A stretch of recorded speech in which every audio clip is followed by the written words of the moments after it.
Po, kailangan natin ng kutsara at saka chopstick. Yan. May naawa sa akin yung one of my friend. Ito. Nagbigay ng ulam. Yan. Ano pang binigay niya? Ito. Kung anong ulam yan.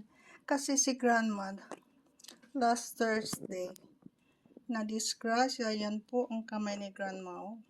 Tapos ang mukha, wag na lang ipakita. Puros gas-gas. Yan po ang ulam na binigay niya. Ulamin ko daw. Tapos may kanin pa. Yung Koreana kong friend.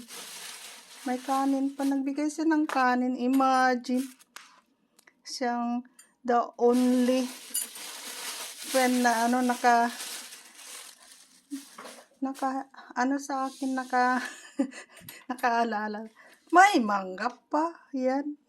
So, ito daw kakainin ko. Thank you, my friend. Hindi na lang kita pangadanan. Yan. Ganyan lang.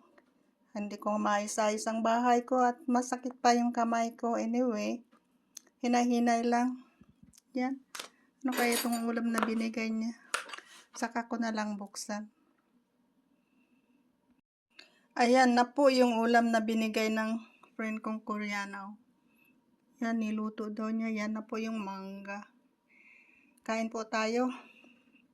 Let us eat! Yan ang buhay ng mga grandma dito sa Korea.